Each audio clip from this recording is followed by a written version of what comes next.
je vous propose de calculer le kurtosis pour un jeu de données très simple. En fait, on n'a aucun intérêt à le calculer pour ce genre de choses. Mais enfin, pour simplifier le calcul, je suis obligé de prendre une valeur de n qui ne soit pas trop forte. C'est 6, n égale à 6. D'accord. Bien entendu, ce genre de calcul est beaucoup plus intéressant, beaucoup plus parlant, intéressant du moins interprété, critiqué dans le cas normal du donné. Je ne sais pas moi, de 50, 100 valeurs, ça va avoir tout son intérêt. Là, on visualise très bien les choses. Pas besoin de calculer des choses compliquées. Mais on va le faire quand même sur ce set, même s'il est voilà, restreint. On va voir comment on calcule le kurtosis. Sachant que ce calcul est reproductible. Alors à la main, c'est pas ce qui se fait le plus. Hein, je veux dire, vous le faites normalement pas avec Excel ou avec un logiciel de statistique, hein, soit R, soit Python, etc. D'accord. Ou Excel. Excel a aussi des fonctions de calcul de ce genre de choses. D'accord. Donc on prend n égale à 6. Donc on estime tout de suite notre moyenne. On sait le faire. Hein, c'est la moyenne comme vous savez déjà faire. Moyenne mu. Donc je la note mu, la lettre grecque mu. C'est la somme de mes valeurs divisée par 6. Donc la moyenne, c'est 7,83. D'accord.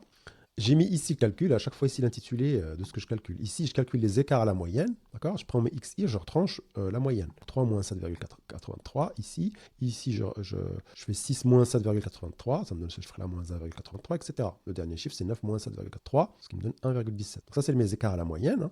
Que j'élève au carré, on sait déjà faire ce genre de choses, hein, parce qu'on sait calculer des écarts types. Donc je élève tout ça au carré, hein, 83 au carré, moins 1 au carré, etc. Jusqu'à ça. J'ai des chiffres ici, hein, puisque j'ai des carrés. Je fais la somme des carrés, hein, donc je fais la somme de ces chiffres-là pour avoir mes somme de xi moins mu au carré, 53. Rappelez-vous, hein, sigma au carré, hein, là, tout ça c'est pour calculer la variance, sigma au carré, c'est cette somme-là divisée par n, par 6, d'accord. Donc sigma au carré, c'est ma variance, hein, c'est 50,83 sur 6. Ça me donne 8,47 pour la variance. Au passage, j'en ai pas besoin, mais je le rappelle quand même, sigma, c'est l'écart type, c'est racine de ce chiffre-là. Je ne l'ai pas calculé parce que j'en ai pas besoin, racine de 8,47. Alors, ce qui est nouveau ici, c'est qu'on va utiliser ce qu'on appelle les moments d'ordre 4. Hein, c'est on va élever les écarts à la moyenne à la puissance 4. Donc, je calcule mes puissances 4 des écarts à la moyenne. Donc, c'est ces chiffres-là, ici, ou plutôt pour simplifier, hein, je prends les carrés, je les élève au carré. C'est comme si on prenait ça et on élève à puissance 4. D'accord. Je prends mes carrés ici et je les élève au carré. Donc 23,36 au carré, 3,36 au carré, ça me donne 11,30, etc. Une fois que j'ai calculé mes puissances 4, j'ai mes S4. J'ai noté ça, S4, c'est la somme de x qui est moins mu 4. Donc c'est la somme de tous ces chiffres-là. D'accord. C'est bien ce que je reprends ici, somme des puissances 4 des écarts à la moyenne. Donc ça me donne 882,82. Et donc j'utilise, enfin, j'ai tous les éléments pour calculer mon kurtosis. Rappelez-vous que le kurtosis, il dépend de n, le fameux S4. J'ai noté ça, S4, sur sigma 4, le tout moins 3, d'accord, pour la normalisation. Donc je reprends la même chose, S4 divisé par N, et par, enfin, fois ordinateur, sigma puissance 4, moins 3. Donc tout ça, je remplace les différents éléments ici, donc S4 divisé par N, donc 6, et sigma 4, c'est tout simplement ça au carré, 8,47 au carré, d'accord. Sigma 4, c'est bien ce carré au carré, d'accord. Donc tout ça calculé, et je retranche mon moins 3 pour normaliser le kurtosis. Et donc ça me donne un kurtosis de moins 0,95.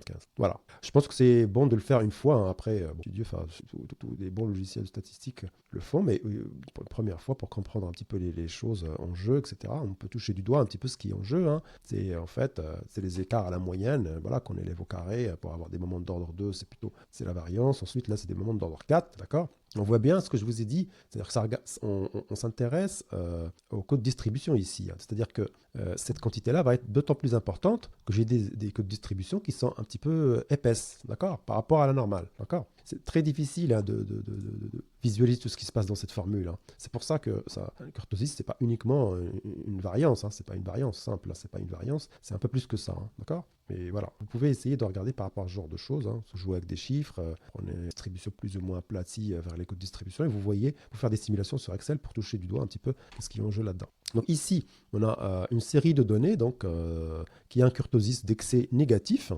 On a affaire donc à une distribution plus aplatie par rapport à une distribution normale. D'accord. Donc avec des queues de distribution plus légères hein, qui contiennent moins de valeurs extrêmes. Voilà ce que ça dit un kurtosis négatif.